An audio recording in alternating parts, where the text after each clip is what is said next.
178, 179. So 177 ಇಂದ ಓದೋಣಂತ್ರಿ.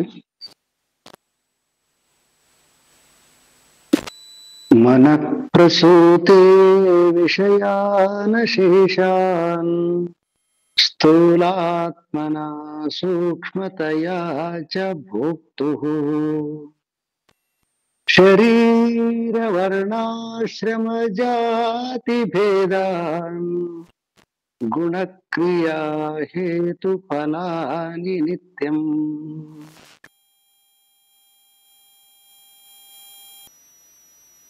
ಲಲಿತಾ ಅವರೇ record ಮಾಡಿಕೊಳ್ಳಿ.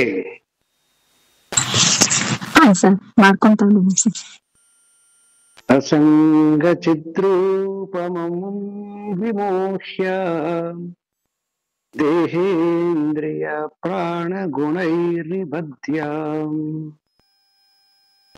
ಅಹಂ ಮಮೇತಿ ಭ್ರಮಯತ್ಯಜಸ್ರಂ ಮನಸ್ವಕೃತ್ಯೇಷು ಫಲೋಪಭುಕ್ತಿಷು.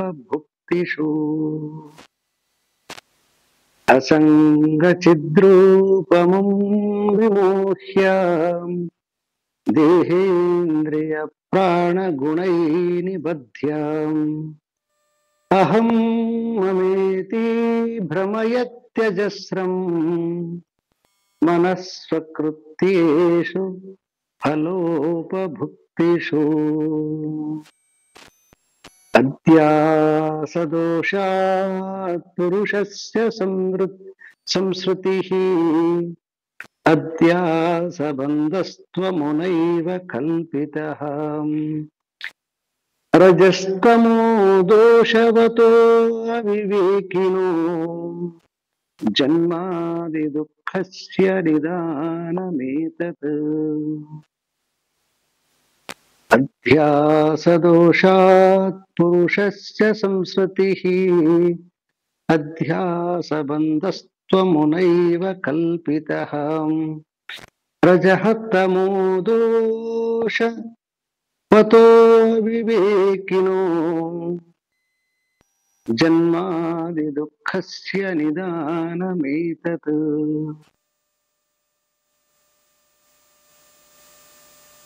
ಅಸಂಗ ಚಿದ್ರೂಪಂ ಅಮಂ ವಿಮೋಹ್ಯ ದೇಹ ಇಂದ್ರಿಯ ಪ್ರಾಣ ಗುಣೈಃ ನಿಬಧ್ಯ ಅಹಂ ಮಮೇತಿ ಭ್ರಮಯತೆ ಅಜಸ್ರಂ ಮನಃ ಸ್ವಕೃತ್ಯೇಷು ಫಲೋಪಭುಕ್ತಿಷು. ಸ್ವಕೃತೇಷು ಫಲೋಪಭುಕ್ತಿಷು ಏತಃ ಮನಃ ಸೃಜಸಂ ಭ್ರಮಯತಿ. ಈ ಮನಸ್ಸು ಅಂತಕ್ಕಂಥದ್ದು ಹೆಂಗ ಮಳೆ ಹೆಂಗ ಸೃಜನೆ ಅಂದ್ರೆ ಧಾರಾಕಾರವಾಗಿ ಮಳೆ ಹೇಗೆ ಸೃಜಿಸ್ತದೋ ಮೇಲಿಂದ ಬೀಳುತ್ತದೋ ಅದೇ ರೀತಿ ಈ ಮನಸ್ಸು ಅಂತಕ್ಕಂಥದ್ದು ನಿರಂತರವಾಗಿ ಸ್ವಕೃತೇಷು ಫಲೋಪಭುಕ್ತಿಸು ಅಂದ್ರೆ ಅದನ್ನ ಮಾಡ್ಬೇಕು ಇದನ್ನ ಮಾಡ್ಬೇಕು ಅದನ್ನ ಇದನ್ನ ಇದು ಅದು ಅದು ಅದು ಚೆನ್ನಾಗಿರುತ್ತೆ ಇದು ಚೆನ್ನಾಗಿರುತ್ತೆ ಇದು ಸುಖ ಕೊಡುತ್ತೆ ಇದು ಸುಖ ಕೊಡುತ್ತೆ ಇದನ್ನ ಹಿಂಗ್ ಮಾಡುತ್ತೆ ಅದಂಗ್ ಮಾಡುತ್ತೆ ಅನೇಕ ರೀತಿಯಾಗಿ ತನ್ನ ಆನಂದಕ್ಕೋಸ್ಕರ ಎಂತ ಆನಂದದು ವಿಷಯ ಆನಂದಕ್ಕೋಸ್ಕರ ಈ ಸದಾ ಸೃಷ್ಟಿ ಮಾಡ್ತಾನೆ ಇರುತ್ತೆ. ಯಾರು ಸೃಷ್ಟಿ ಮಾಡ್ತಾರೆ? ಮನಃ. ಎರಡು ರೀತಿಯಿಂದ ಸೃಷ್ಟಿ ಮಾಡುತ್ತದು. ಒಂದು ಅಹಂ ಮತ್ತಿನ್ನೊಂದು ಮಮ ಇತಿ. ಅಹಂ ಅಂತಕ್ಕಂಥದ್ದು ಒಂದು ರೀತಿಯಾಗಿರ್ತಕ್ಕಂತಹ ಕಲೆಕ್ಷನ್ ಆಫ್ ದಿ ಥಾಟ್ಸ್ ಅನ್ನ ಸೃಷ್ಟಿ ಮಾಡ್ತದೆ. ಮತ್ತೆ ಮಮ ನಡ್ಕೊಂಡ್ಬಿಟ್ಟು ಅನೇಕ ರೀತಿಯಾಗಿರ್ತಕ್ಕಂತಹ ಥಾಟ್ಸ್ ಗಳನ್ನ ಸೃಷ್ಟಿ ಮಾಡಿ ಅದರ ಫಲಭೋಗವನ್ನ ಕರ್ಮದಿಂದ ಊಟ ಮಾಡುತ್ತದೆ.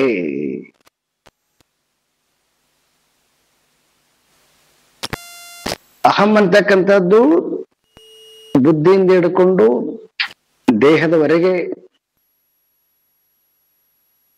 ನಾನು ಕೆಂಪಗದೀನಿ, ನಾನು ಕಪ್ಪದೀನಿ, ನಾನು ಬಿಳಿ ಇದ್ದೀನಿ, ನಾನು ದಪ್ಪ ಇದ್ದೀನಿ, ನಾನು ಆರೋಗ್ಯವಾಗಿದ್ದೀನಿ, ನಾನು ಅನಾರೋಗ್ಯವಾಗಿದ್ದೀನಿ, ನನ್ನ ಮನಸ್ಸು ಹೀಗದ, ನನ್ನ ಮನಸ್ಸು ಹಾಗಿದೆ, ನನ್ನ ಮನಸ್ಸು ತುಂಬಾ ತೀಕ್ಷ್ಣವಾಗ್ಯದ, ಸೊ ನನ್ನ ಬುದ್ಧಿ ತುಂಬಾ ಇಂಟೆಲೆಕ್ಷನ್ ತುಂಬಾ ಸ್ಟ್ರಾಂಗ್ ಇದೆ ನಂದು. ಹೀಗೆ ಪಾಸಿಟಿವ್ ಆಗಿ ನೆಗೆಟಿವ್ ಆಗಿ ಜೀವನದಲ್ಲಿ ಒಂದಿಷ್ಟು ಸತ್ವಗುಣ ಇತ್ತು ಅಂದ್ರೆ ಪಾಸಿಟಿವ್ ಆಗಿ ಥಿಂಕ್ ಮಾಡ್ತದೆ. ರಜೋಗುಣ ಇತ್ತಂದ್ರ ಒಮ್ಮೆ ಪಾಸಿಟಿವ್ ನೆಗೆಟಿವ್ ಆಗಿ ಓಡ್ತಿರ್ತದ. ತಮೋ ಪ್ರವೃತ್ತಿ ಇತ್ತಂದ್ರೆ ಯಾವಾಗ್ಲೂ ನೆಗೆಟಿವ್ ಆಗಿ ಇರುತ್ತದೆ. ಈ ರೀತಿಯಾಗಿ ಅಂತಃಕರಣದ ಸ್ವಭಾವಕ್ಕನುಸಾರವಾಗಿ ಕಲ್ಪನೆಗಳನ್ನ ಮಾಡಿಕೊಳ್ಳುತ್ತದೆ ಮನಸ್ಸು. ದೆನ್ ಮಮ ಅಂತಂದ್ರೆ ದೇಹಕ್ಕೆ ಸಂಬಂಧಪಟ್ಟಿರ್ತಕ್ಕಂತಹ ರಕ್ತ ಸಂಬಂಧ, ಜಾತಿ ಸಂಬಂಧ, ಧರ್ಮ ಸಂಬಂಧ, ದೇಶ ಸಂಬಂಧ ಅಂತ ಈ ಸಂಬಂಧಗಳಲ್ಲಿ ತನ್ನನ್ನ ತಾನು ಇವ್ರು ನನ್ನವರು, ಇವ್ರು ನನ್ನ ಜಾತಿಯವರು, ಇವ್ರು ನನ್ನ ಧರ್ಮದವರು, ಇವ್ರು ನಮ್ಮ ದೇಶದವರು, ನಮ್ಮ ರಾಜ್ಯದವರು, ನಮ್ಮ ಜಿಲ್ಲೆದವರು, ನಮ್ಮ ಏರಿಯಾದವರು, ನಮ್ಮ ಮನೆಯವರು, ಹೀಗೆ ಮನೆಯಲ್ಲಿರ್ತಕ್ಕಂಥವ್ರಿಂದ ಹಿಡ್ಕೊಂಡು ಪಕ್ಕದಲ್ಲಿರೋ ಹಿಡ್ಕೊಂಡು ಜಾತಿ, ಧರ್ಮ, ದೇಶಕ್ಕನುಗುಣವಾಗಿ ಈ ರೀತಿಯಾಗಿರ್ತಕ್ಕಂತಹ ಸಂಬಂಧಗಳು ಇವ್ಯಾವು ಇಲ್ಲದೆ ಇದ್ದಾಗ ತನ್ನ ಒಳಗಡೆ ತನ್ನ ದೇಹ, ಮನ, ಪ್ರಾಣ, ಬುದ್ಧಿಯನ್ನು ಹಿಡ್ಕೊಂಡ್ಬಿಟ್ಟು ಅದಕ್ಕೆ ರಿಲೇಟೆಡ್ ಆಗಿರ್ತಕ್ಕಂತಹ ಸಂಬಂಧಗಳನ್ನ ಹೀಗೆ ನಿರಂತರವಾಗಿ ಈ ಕೆಲವೊಂದು ಪ್ರದೇಶಗಳಲ್ಲಿ ವರ್ಷದಲ್ಲಿ ನಿರಂತರವಾಗಿ ಮಳೆ ಆಗ್ತಿರ್ತದಂತೆ. ಅಲ್ಲಿ 12 ತಿಂಗಳಲ್ಲಿ 10 ತಿಂಗಳ ಮಳೆನೇ ಬೆಳೆದಿರ್ತದೆ ಅಂತ. ಹಂಗ ಈ ಮನಸ್ಸು ಅಂತಕ್ಕಂಥದ್ದು ಒಂದು ಸುಷುಪ್ತಿಯಲ್ಲಿ ಒಂದು ಬಿಟ್ಟ ಮೇಲೆ ಜಾಗೃತದಲ್ಲಿ, ಸ್ವಪ್ನದಲ್ಲಿ ಯಾವಾಗಲೂ ಕೂಡ ಮಳೆ ಸುರಿತಾನೆ ಇರ್ತದೆ. ಭೂಮಿ ಆರದೇ ಇಲ್ಲ, ಅಲ್ಲಿ ಯಾವಾಗ್ಲೂ ನೀರು ಸುರಿತಾನೆ ಇರ್ತದೆ. ನೀರಂದ್ರೆ ಮಳೆ ಸುರಿತಾನೆ ಇರ್ತದೆ.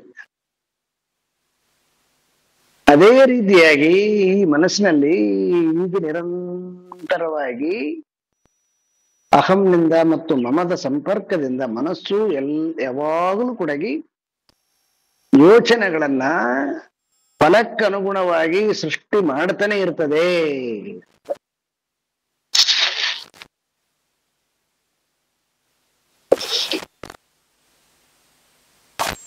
ಅಂದ್ರೆ ಇದಕ್ಕೆ ಕಾರಣ ಏನು ಅಂತಂದ್ರೆ ವಿಮೋಹ್ಯ ಅಂತಂತಾರೆ ಅವರು. ವಿಮೋಹ್ಯ ಅಂದ್ರೆ ಇದಕ್ಕೆ ಮೋಹವೇ ಕಾರಣ ಅಂತ.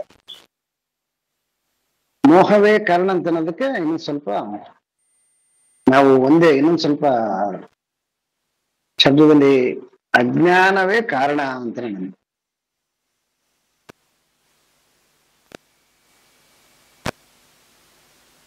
ಈ ಅಜ್ಞಾನದಿಂದ ಏನ್ ಮಾಡ್ತದೆ ಅಂತಂದ್ರೆ ಈ ಅಹಂ ಮತ್ತು ಮಮೇತಿ ಅಂತಕ್ಕಂಥ ಶಬ್ದವನ್ನು ಏನು ಪ್ರಯೋಗ ಮಾಡಿದ್ವಲ್ವಾ, ಅದು ಏನ್ ಮಾಡ್ತದೆ ಅಂದ್ರೆ ದೇಹ, ಇಂದ್ರಿಯ, ಪ್ರಾಣ, ಗುಣೈಹಿ ನಿಬದ್ಧ, ಇಷ್ಟು ದಾರಗಳಿದಾವೆ. ದೇಹ ಅಂತಕ್ಕಂಥದ್ದು ಒಂದು ದಾರ, ಇಂದ್ರಿಯ ಅಂತಕ್ಕಂಥದ್ದು ಒಂದು ದಾರ, ಪ್ರಾಣ ಅಂತಕ್ಕಂಥದ್ದು ಒಂದು ದಾರ, ಮತ್ತೆ ಗುಣ ಅಂತಕ್ಕಂಥದ್ದು ಒಂದು ದಾರ. ಈ ಇಷ್ಟು ದಾರಗಳು, ಒಂದ್ ದಾರ ಕಟ್ಟಿದ್ರೆ ಸಾಕಾಗತ್ತೆ. ಇಷ್ಟು 4 ದಾರಗಳನ್ನ ತಾನೇ ತನ್ನ ಕೈಯಾರೆ ಕಟ್ಟಿಕೊಂಡ್ಬಿಡ್ತದೆ. ತನ್ನ ಕೈಯಾರೆ ತಾನು ದಾರಗಳನ್ನ ಕಟ್ಟಿಕೊಂಡು ಅಯ್ಯೋ ಇದು ನನ್ನ ಕರ್ಮ ಅಂತ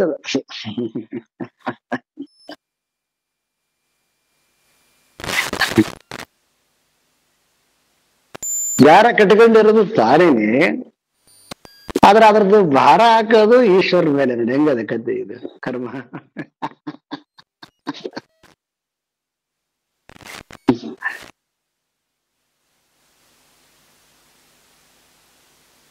ಆಟ ಆಡಕ್ಕೆ ಬಣ್ಣ ಬಣ್ಣದ ದಾರಗಳಂತೂ ಇದೇವಪ್ಪ. ಆದ್ರೆ ದಾರಗಳನ್ನ ಕಟ್ಟಿಬೇಕು, ಮತ್ತೆ ಬಿಚ್ಚಕ್ ಬರ್ಬೇಕು. ಅವಾಗ ಪಾರ್ಟಿಗೆ ಅನುಗುಣವಾಗಿ ದಾರ ಕಟ್ಟಿಕೊಂಡು ಬಿಚ್ಚಕ್ ಬರ್ತದೆ.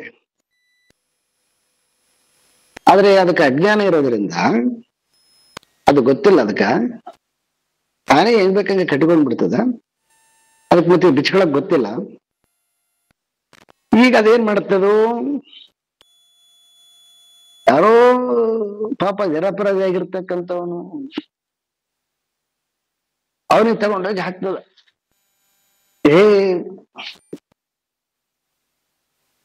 ಎಲ್ಲರೂ ಹೇಳ್ತಾರಲ್ವಾ, ಏನು ಬ್ರಹ್ಮ ಬರೆದು ಕಳಿಸ್ಬಿಟ್ಟಿರ್ತಾನೆ ಹಣೆ ಮೇಲೆ. ಯಾವ ಬ್ರಹ್ಮನು ಬರಂಗಿಲ್ಲ.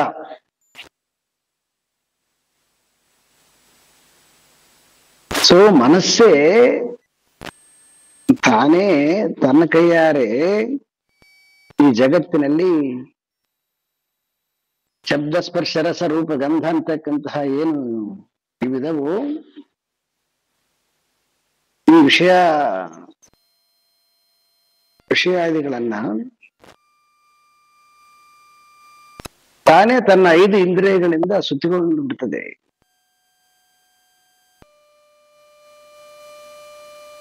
ಸುತ್ತಿಕೊಂಡು ಸೊ ಅದು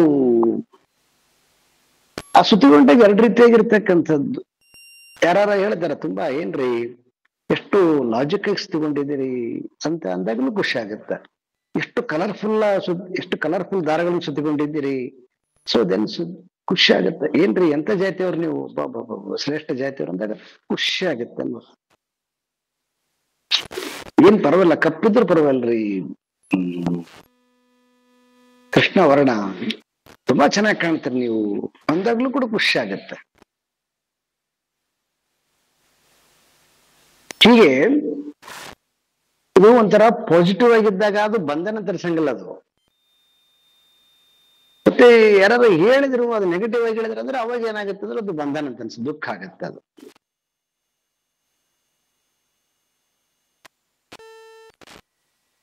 ಸೊ ಹಾಗಾಗಿ ಈ ಮನಸ್ಸು ಅಂತಕ್ಕಂಥದ್ದು ಈ ರೀತಿಯಾಗಿ ದೇಹ, ಇಂದ್ರಿಯ, ಪ್ರಾಣ ಮತ್ತು ಗುಣಗಳಿಂದ, ಗುಣೈಹಿ ಅಂತ ಶಬ್ದ ಪ್ರಯೋಗ ಮಾಡಿದ್ದಾರೆ ಅವರು. ಸತ್ವ, ರಜಸ್ಸು, ತಮಸ್ಸು ಅಂತಕ್ಕಂಥದ್ದು ಗುಣ. ಅಪಾನ ವ್ಯಾನ ಉದಾನ ಸಮಾನ ಪ್ರಾಣ ಅಂತಕ್ಕಂಥದ್ದು ಪ್ರಾಣ. ಕಣ್ಣು, ಕಿವಿ, ಮೂಗು, ನಾಲಿಗೆ, ಸ್ಪರ್ಶ ಅಂತಕ್ಕಂಥದ್ದು ಇಂದ್ರಿಯ. ಈ ಸ್ಥೂಲವಾಗಿ ಕಾಣಿಸ್ತಕ್ಕಂಥದ್ದು ದೇಹ. 2 ಕೈ, 2 ಕಾಲು, 2 ಕಣ್ಣು, 2 ಕಿವಿ ಮುಖಾಂತರವಾಗಿ ಕಾಣಿಸ್ತಕ್ಕಂಥದ್ದು ದೇಹ. ಈ ದೇಹವನ್ನ, ಈ ಪ್ರಾಣವನ್ನ, ಇದರ ಹಿಂದುಗಡೆ ಇರ್ತಕ್ಕಂಥದ್ದು ಮನಸ್ಸು. ಅದು ಮನಸ್ಸು ಅಂತಕ್ಕಂಥದ್ದು ಯಾವುದರಿಂದ ಸೃಷ್ಟಿಯಾಗಿದೆ ಅಂದ್ರೆ 3 ಗುಣಗಳಿಂದ ಸೃಷ್ಟಿಯಾಗಿದೆ. ಯಾವುದು 3 ಗುಣ? ಸತ್ವ, ರಜಸ್ಸು, ತಮಸ್ಸು ಅಂತಕ್ಕಂತಹ 3 ಗುಣ. ಆ 3 ಗುಣಗಳು ಎಲ್ಲಿ ಸೃಷ್ಟಿ ಆದವು ಅಂದ್ರೆ ಅದು ಮಾಯಾಶಕ್ತಿ. ಅದು ಆಯಾ ಮಾಯಾಶಕ್ತಿಯಿಂದ ಸೃಷ್ಟಿಯಾಗಿರ್ತಕ್ಕಂತಹ ಈ ಗುಣಗಳಲ್ಲಿ ಈ ಮನಸ್ಸು ಅಂತಕ್ಕಂತಹದ್ದು ಬಂಧಿಯಾಗಿ ತನ್ನನ್ನ ತಾನು ಫಲದ ಅಪೇಕ್ಷೆಯಿಂದ ಸುಖ ದುಃಖವನ್ನ ಅನುಭವಿಸ್ತಾ ಇದೆ.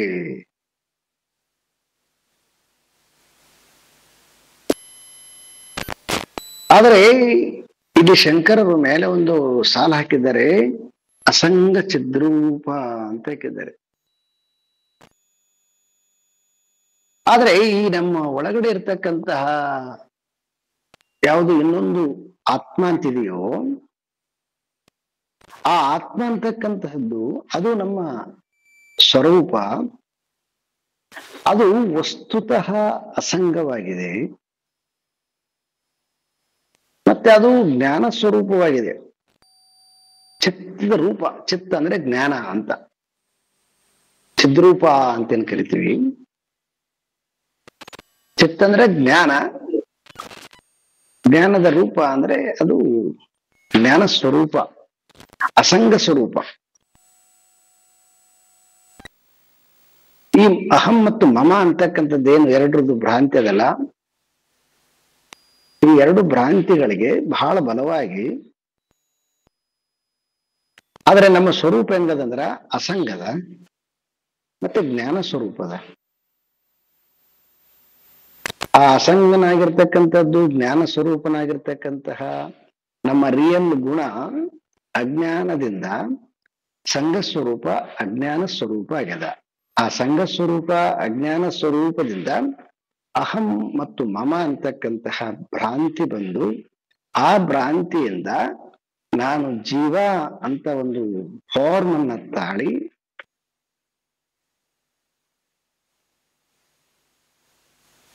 ಇದು ಅಜ್ಞಾನ.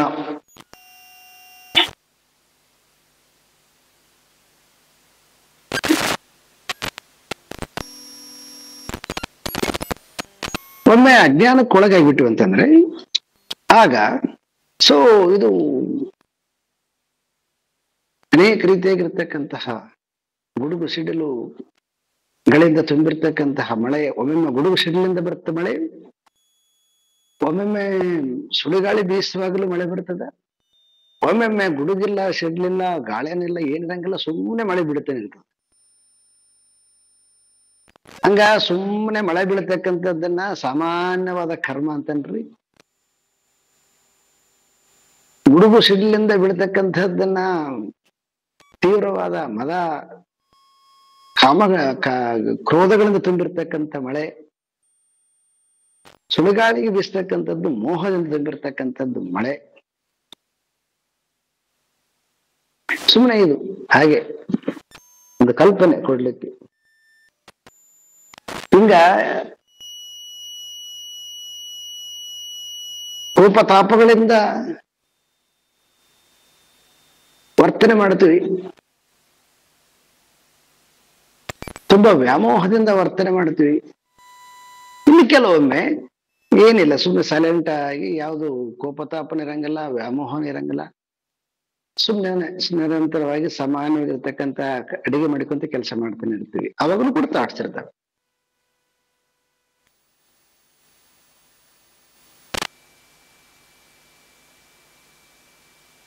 ಆದ್ರೆ ಶಂಕರಲ್ಲಿ ಬಹಳ ಸ್ಪಷ್ಟ ಮಾಡ್ತಾರೆ, ನಿನ್ನ ಸ್ವರೂಪ ವಸ್ತುತಃ ಅಸಂಗ ಸ್ವರೂಪ, ಜ್ಞಾನ ಸ್ವರೂಪ. ಆದ್ರೆ ಅದನ್ನು ಮರ್ತು ಬಿಟ್ಟು ಅಜ್ಞಾನದಿಂದ ಈ ರೀತಿಯಾಗಿ ಭ್ರಾಂತಿಗೊಳಗಾಗಿ ಫಲಗಳನ್ನ ಭುಕ್ತಿಸು ಅಂದ್ರೆ ಫಲಗಳನ್ನ ಭುಂಜಿಸುತ್ತಾ ಅನೇಕ ರೀತಿಯಾಗಿರ್ತಕ್ಕಂತಹ ವಾಂಛೆಗಳಿಂದ ಫಲಗಳನ್ನ ಅಪೇಕ್ಷಿಸುತ್ತ ಸಕೃತೇಶು ಅಂದ್ರೆ ತಾನೇ ಸೃಷ್ಟಿ ಮಾಡಿಕೊಂಡು ಈ ಮನಸ್ಸು ಈ ರೀತಿಯಾಗಿ ಸುಖ ದುಃಖ ಅಂತಕ್ಕಂತಹ ಫಲಗಳನ್ನ ಉಣ್ತಾ ಇದೆ. ಸೊ ಇದಕ್ಕೆ ಯಾವಾಗಲೂ ನಾನು ಹೇಳ್ತಕ್ಕಂಥದ್ದು ಆ ಮುಂಡಕೋಪನಿಷತ್ತಿನ ಮಂತ್ರ, ದ್ವಾ ಸುಪರ್ಣ ಸಯುಜ ಸಖಾಯ ಸಮಾನಿ ವೃಕ್ಷೇ ಪರಿಶಶ್ವ ಜಾತೆ. ಒಂದು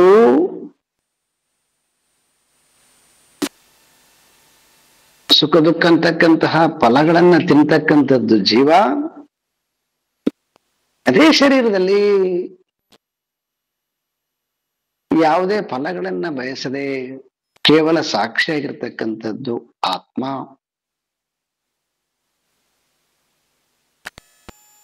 ಆದರೆ ವಸ್ತುತಃ ನಮ್ಮದು ಆತ್ಮಸ್ವರೂಪ.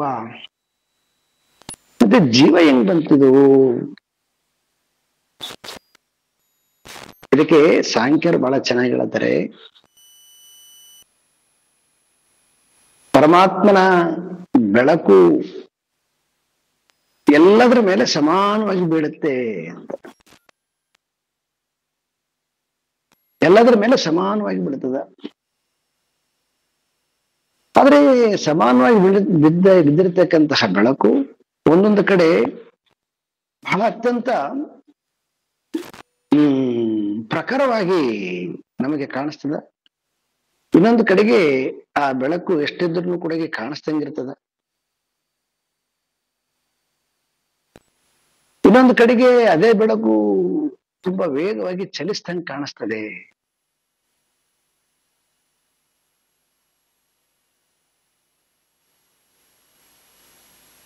ಹಾಗೆ ಅರ್ಥ ಮಾಡಿಕೊಳ್ಳ್ರಿ, ಆ ಪರಮಾತ್ಮ ಅಂತಕ್ಕಂತಹದ್ದು ಅಖಂಡವಾಗಿರ್ತಕ್ಕಂತಹದ್ದು ಒಂದು ಬೆಳಕಿದೆ. ಆ ಬೆಳಕಿನಲ್ಲಿ ಈ ಸತ್ವ ರಜಸ್ಸು ತಮಸ್ಸು ಗುಣಗಳಿಂದ ಕೂಡಿರ್ತಕ್ಕಂತಹ ಒಂದು ವಸ್ತು, ಅದನ್ನ ಏನಂತ ಕರೆದ್ರು ಅವರು ಅಂತಂದ್ರೆ ಅದನ್ನ ಬುದ್ಧಿ ಅಂತ ಕರೆದ್ರು ಅವರು. ಅದನ್ನ ಮಹತ್ತತ್ವ ಅಂತ ಕರೆದ್ರು. ಅದನ್ನ ಅದ್ರ ಮೇಲೆ ಈ ಆತ್ಮನ ಬೆಳಕು ಬೀಳುತ್ತದ. ಹೆಂಗ ಕನ್ನಡಿ ಮೇಲೆ ಸೂರ್ಯನ ಕಿರಣ ಬಿದ್ದಾಗ ಹೆಂಗ ಪ್ರತಿಫಲನ ಆಗುತ್ತೆ, ಅದೇ ರೀತಿಯಾಗಿ ಈ ಬುದ್ಧಿ ಅಂತಕ್ಕಂತಹ, ಬುದ್ಧಿ ಅಂದ್ರೆ ಏನದು? ಸತ್ವ ರಜ ತಮದಿಂದ ಕೂಡಿರ್ತಕ್ಕಂತಹ ಸೂಕ್ಷ್ಮ ರೂಪದ ಒಂದು ಸೂಕ್ಷ್ಮ ರೂಪವಾಗಿರ್ತಕ್ಕಂತಹ ಒಂದು ಕರ್ಣ.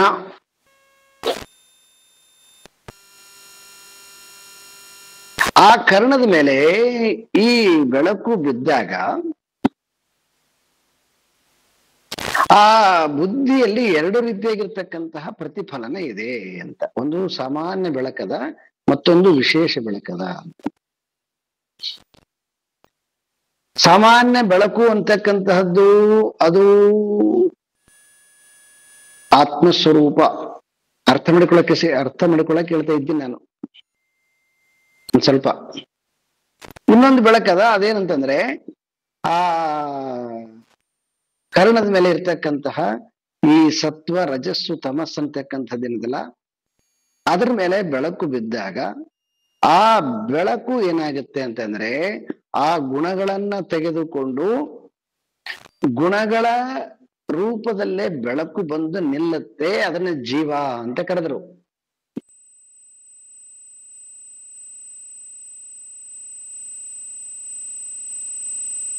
ಅಲ್ಲಿ ಬೆಳಕುನು ಅದ, ಮತ್ತೆ ಬೆಳಕಿನ ಜೊತೆಗೆ ಆ ಬೆಳಕಿನ ಅದೇನದು ಕರ್ಣದ ಮೇಲೆ ಇರ್ತಕ್ಕಂಥದ್ದು ಗುಣ ಇದೆಯಲ್ಲ, ಗುಣಕ್ಕೆ ಅನುಗುಣವಾಗಿ ಹೆಂಗ ನಾವು ನೀರಿಗೆ ಒಂದು ಕಲರ್ ಹಾಕ್ಬಿಟ್ಟು ಅಂತಂದ್ರೆ ಕಲರ್ ಆಗುತ್ತೆ ನೋಡಿ. ನೀರಿಗೆ ಯಾವುದೇ ರೀತಿ ಇರ್ತಕ್ಕಂಥ ಬಣ್ಣ ಇಲ್ಲ, ಆದ್ರೆ ಯಾವ್ದಾರ ಒಂದು ಕಲರ್ ಹಾಕಿದ್ವಿ ಅಂದ್ರೆ ಹೆಂಗ ಬಣ್ಣ ಆಗುತ್ತೋ ಹಂಗ ಈ ಸತ್ವ ರಜಸ್ಸು ತಮಸ್ಸು ಅಂತಕ್ಕಂಥದ್ದು ಬಣ್ಣ. ಈ ಬಣ್ಣ ಯಾವಾಗ ಬಣ್ಣದ ಜೊತೆಗೆ ಅದು ಬೆಳಕು ಸೇರ್ಕೊಂಡ್ಬಿಡ್ತದೆ, ಆವಾಗ ಅದೇನಾಗುತ್ತೆ ಅಂತಂದ್ರೆ ಈ ಮೂರು ಗುಣಗಳಿಂದ ಕೂಡಿರ್ತಕ್ಕಂತಹ ಕರ್ಣ ಆಗುತ್ತೆ. ಅದನ್ನ ಮನಸ್ಸು ಅಂತ ಕರೆದ್ರು. ಅದೇನ್ ಮಾಡುತ್ತೆ ಅಂತಂದ್ರೆ ಯಾರಲ್ಲಿ ಸತ್ವ ಅಧಿಕ ಜಾಸ್ತಿ ಅದ, ಆ ಸತ್ವ ಅಧಿಕ ಜಾಸ್ತಿ ಇರ್ತಕ್ಕಂಥವ್ರ ಲಕ್ಷಣ ಹೆಂಗಿರುತ್ತೆ ಅಂತಂದ್ರೆ ಲಘುತ್ವ ಅಂತ ಕರೀತಾರೆ ಅವರು ಸಾಂಖ್ಯರು. ಲಘುತ್ವ ಅಂದ್ರೆ ಅದು ಹಗರಿರ್ತದ. ಹಗರಿರ್ತದಂದ್ರೆ ತುಂಬಾ ಅಟ್ಯಾಚ್ಮೆಂಟ್ ಇರಂಗಿಲ್ಲ. ಸೊ ಧರ್ಮರಾಜ ಇದ್ ನೋಡಿ, ರಾಜ್ಯದ ಮೇಲಾಗ್ಲಿ, ಹೆಂಡತಿ ಮೇಲಾಗ್ಲಿ, ಸಂಪತ್ತಿನ ಮೇಲಾಗ್ಲಿ ಅವನಿಗೆ ಅಷ್ಟು ನಿಷ್ಠೆ ಇದ್ದಿಲ್ಲ. ಧರ್ಮದ ಮೇಲೆ ಒಂದೇ ನಿಷ್ಠೆ ಇತ್ತು ಅವನಿಗೆ. ಇವೆಲ್ಲ ಇದ್ದಿಲ್ಲ ಅಂತಲ್ಲ, ಇವೆಲ್ಲ ಇದ್ದು, ಆದ್ರೆ ಇವ್ರ ಜೊತೆಗೆ ಲಘುತ್ವ ಇತ್ತು ಅವನಿಗೆ, ಹಗರತ್ವ ಇತ್ತು. ಒಬ್ಬ ಶ್ರೇಷ್ಠ ಬ್ರಾಹ್ಮಣ, ಅವನು ಎಲ್ಲ ಮದುವೆ ಮಕ್ಕಳು ಎಲ್ಲ ಇರ್ತವೆ, ಆದ್ರೆ ಅವನಿಗೆ ಯಜ್ಞದ ಮೇಲೆ ತನ್ನ ನಿಷ್ಠೆ ಇರ್ತದೆ ಅವನಿಗೆ. ಹಾಗೆ ಒಬ್ಬ ಒಳ್ಳೆ ದಕ್ಷ ಅಧಿಕಾರಿ, ತನ್ನ ಕರ್ತವ್ಯದ ಮೇಲೆ ನಿಷ್ಠೆ ಇರ್ತದೆ ಅವನಿಗೆ. ಒಬ್ಬ ಶಾಸ್ತ್ರಕಾರ ಶಾಸ್ತ್ರವನ್ನ ಹೇಳೋದ್ರಲ್ಲಿ ಅವನಿಗೆ ನಿಷ್ಠೆ ಇರ್ತದ.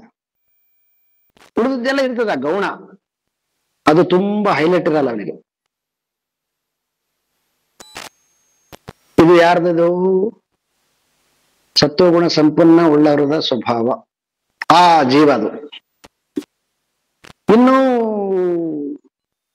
ಇನ್ನು ಕೆಲವೊಬ್ಬರಲ್ಲಿ ರಜೋ ಪ್ರವೃತ್ತಿ, ಅದ್ರ ಮೇಲೆ ಬೆಳಕು ಜಾಸ್ತಿ ಬೀಳ್ತದೆ.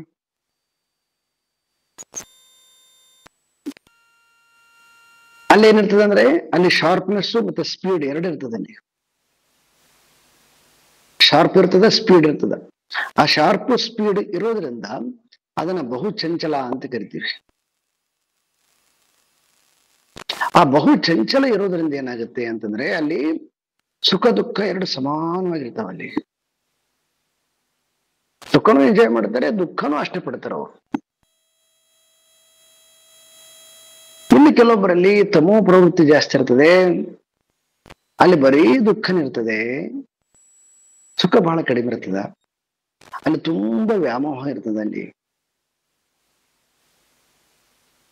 ಯಾರು ಖುಷಿಯಾಗಿ ಏನಾರ ಕೊಟ್ಟರು ಕೂಡ ಅದನ್ನ ನೆಗೆಟಿವ್ ಆಗಿ ತಗೊಳ್ತದ ಅದು. ಯಾಕಂದ್ರೆ ಅದ್ರದ್ದು ಗುಣನಂಗಿರ್ತದ ಅದು. ಯಾವುದನ್ನ ಯಾರಾದ್ರೂ ಏನು ಕೊಟ್ಟರು ಕೂಡ ಅದನ್ನೆಲ್ಲ ನೆಗೆಟಿವ್ ಆಗಿ ನೋಡೋದು, ನೆಗೆಟಿವ್ ಆಗಿ ಥಿಂಕ್ ಮಾಡೋದು, ಪಾಸಿಟಿವ್ ಆಗಿ ಇರೋದಿಲ್ಲ ಅಲ್ಲಿ. ಈ ರೀತಿಯಾಗಿ ಜೀವಿಗಳು ಮೂರು ವಿಧವಾಗಿ, ತಮೋ ಪ್ರವೃತ್ತಿಯವರು, ರಜೋ ಪ್ರವೃತ್ತಿಯವರು ಮತ್ತೆ ಸಾತ್ವಿಕ ಪ್ರವೃತ್ತಿಯವರು, ಈ ಗುಣಗಳಿಗೆ ಅನುಗುಣವಾಗಿ ಅವರು ಸುಖ ದುಃಖವನ್ನ ಅನುಭವಿಸುತ್ತಾರೆ. ಆ ಕಾರಣದಿಂದ ನಾನು ಯಾವಾಗಲೂ ಕೂಡ ಹೇಳೋದೇನೆಂದ್ರೆ, ಮೋಕ್ಷ ಅದು ತುಂಬಾ ನಮ್ಮಿಂದ ಬಹಳ ದೂರದಲ್ಲಿ ಇರ್ತಕ್ಕಂತಹ ಸದ್ಯದ ಸ್ಥಿತಿ. ಆದ್ರೆ ಅಟ್ಲೀಸ್ಟ್ ನೀವು ಏನಾಗಿ ಅಂದ್ರೆ ಸತ್ವಗುಣದವರಾಗಿ, ಸತ್ವಗುಣದವರಾದಿರಿ ಅಂತಂದ್ರೆ ಹಗುರತ್ವ ಬಂದ್ಬಿಡ್ತದ. ಯಾರು ಏನಂದ್ರಲ್ಲಿ ಬಿಡ್ಲಿ, ನಿಮಗೆ ಅದು ಟಚ್ ಆಗೋದಿಲ್ಲ. ಆ ಮೂಮೆಂಟ್ಗೆ ಟಚ್ ಆಗುತ್ತೆ ಮತ್ತೆ ಬಿಟ್ಬಿಡ್ತದೆ. ಧರ್ಮರಾಜ ನೋಡಿ, ದ್ರೌಪದಿ ಅರಣ್ಯ ಪರ್ವ ಓದ್ಬೇಕು ನೀವು ಯಾವಾಗ್ರೆ, ಚೆನ್ನಾಗಿದೆ, ಬಹಳ ಬ್ಯೂಟಿಫುಲ್ ಆಗಿರ್ತಕ್ಕಂಥದ್ದು. ನನಗೆ ಮಹಾಭಾರತ ಚೆನ್ನಾಗಿ ಓದ್ಮೇಲೆನೆ ಸೈಕಾಲಜಿ ಅರ್ಥ ಆಯ್ತು. ಬಟ್ ಬಹಳ ಜನಕ್ಕೆ ಏನಪ್ಪ, ಸುಮ್ನೆ ಏನಾನ ಕತೆ ಕೇಳ್ತಾರೆ, ಯಾವ್ದೋ ಒಂಥರ ನೋಡ್ತಾರೆ ಬಿಟ್ರೆ, ಇಲ್ಲ ಯಾರು ಹೇಳೋದನ್ನ ಕೇಳ್ತಾರೆ ಬಿಟ್ರೆ, ನೇರವಾಗಿ ಓದಕ್ ಗೊತ್ತಾಗ್ತಾ ಇಲ್ಲ.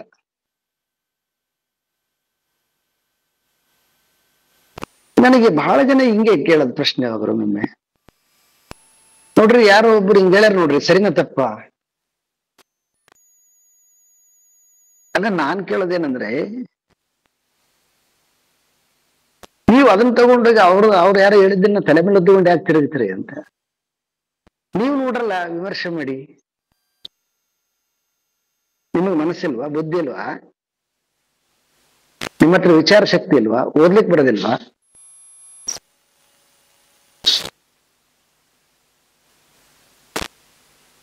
ಶಾಸ್ತ್ರ ಎಲ್ಲಿ ಯಾವ್ದನ್ನ ಪಾಯಿಂಟ್ ಔಟ್ ಮಾಡಿ ಹೇಳಿದಾರಪ್ಪ ಅದನ್ನ ತಗೊಂಡು ಓದಿ ನೋಡಿದ್ಮೇಲೆ ಗೊತ್ತಾಗತ್ತಲ್ಲ ಅವ್ರು ಹೇಳಿದ್ ಸರಿನಾ ತಪ್ಪು ಅಂತ.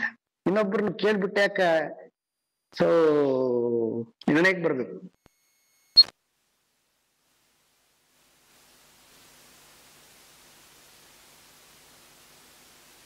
ಆ ತರ ನಮ್ಮ ಹತ್ರ ಒಂದು ಇನ್ನೊಂದು ವಿಚಾರ ಶಕ್ತಿ ಅದ, ಗೊತ್ತಿಲ್ಲ ಅದನ್ನ. ಸೊ ಹಾಗಾಗಿ ಈಗ ನಾವು ಯಾರು ತಮೋ ಪೀಪಲ್ ಇರ್ತಾರ ಅವ್ರು ಯಾವಾಗ್ಲೂ ಕೂಡ ಯಾವುದೇ ಸಿಚುವೇಶನ್ ಅನ್ನ ಅವರು ದುಃಖಮಯವಾಗಿ ಮಾಡ್ಕೊಂಡ್ಬಿಡ್ತಾರೆ. ರಜೋ ಪ್ರವೃತ್ತಿಯವರು ಇರ್ತಾರೆ, ಅವರು ಸ್ಪೀಡ್ ಇರ್ತಾರೆ, ಒಂದೇ ಕ್ಷಣ ಸುಖನ ಅನುಭವಿಸ್ತಾರ, ಮತ್ತೆ ಅಷ್ಟೇ ಕ್ಷಣ ದುಃಖನ ಅನುಭವಿಸ್ತಾರೆ. ಎಲ್ಲರೂ ಒಟ್ಟೊಟ್ಟಿಗಿರ್ತಾವ ಅವ್ರಿಗೆ. ಆದರೆ ಯಾರು ಸಾತ್ವಿಕನಾಗಿರ್ತಾನೆ ಅವನಿಗೆ ದುಃಖ ಕಡಿಮೆ ಇರ್ತದೆ, ಸೊ ಅವನಿಗೆ ಸುಖ ಜಾಸ್ತಿ ಇರ್ತದೆ. ಅದಕ್ಕೆ ಗೀತೆಯಲ್ಲಿ ಸುಖ ಅಂತಕ್ಕಂಥದ್ದು ಸಾತ್ವಿಕ ಗುಣವನ್ನು ಹೊಂದಿದಾಗ ಬರುತ್ತೆ. ಹೀಗೆ ಯಾವಾಗ ನಾವು ಸಾತ್ವಿಕಕ್ಕೆ ಬಂದು ಸಾತ್ವಿಕಕ್ಕಿಂತ ದಾಟಿ ಗುಣಾತೀತರಾಗುತ್ತವಿ, ಆವಾಗ ಈ ಗುಣಗಳ ಸಂಘದಿಂದ ಬಿಡಿಸಿಕೊಂಡಿರ್ತಕ್ಕಂತಹ ಜೀವ, ಅವಾಗ ಅದು ಜೀವ ಆಗೋದಿಲ್ಲ, ಅದು ಕೇವಲ ಆತ್ಮವಾಗತ್ತೆ. ಅಂತಹ ಆತ್ಮ ಅದು ಅಸಂಗ ಮತ್ತು ಜ್ಞಾನ ಸ್ವರೂಪ. ಅಂತಹ ಜ್ಞಾನ ಸ್ವರೂಪನಾಗಿರ್ತಕ್ಕಂಥದ್ದು ಅಸಂಗ ರೂಪನಾಗಿರ್ತಕ್ಕಂತಹ ವಸ್ತುವನ್ನ ನಮಗೆ ಇಲ್ಲಿ ಶಂಕರರು, ನಾನು ಯಾವಾಗ್ಲೂ ಹೇಳಿದ್ದಷ್ಟೇನೆ, ಮನಸ್ಸಿನ ಎರಡು ರೀತಿಯಾಗಿರ್ತಕ್ಕಂಥ ಗುಣ ತೋರಿಸ್ತಾರೆ ಅವರು. ಮನಯೇವ ಮನುಷ್ಯನಾಂ ಕಾರಣಂ ಬಂಧ ಮೋಕ್ಷಯೋಹೋ. ಅದು ಈ ರೀತಿಯಾಗಿ ಗುಣಗಳಿಗೆ ಸಿಕ್ಕಾಕೊಂಡಾಗ ಅದು ಬಂಧನಕ್ಕೆ ಕಾರಣ ಆಗತ್ತ. ಈ ರೀತಿಯಾಗಿ ಸತ್ವಪ್ರಧಾನವಾಗಿ ಮತ್ತೆ ಅಲ್ಲಿಂದ ಮುಂದಕ್ಕೆ ಬಂತಂದ್ರೆ ಅದು ಬಿಡುಗಡೆಗೆ ಕಾರಣ ಆಗತ್ತೆ.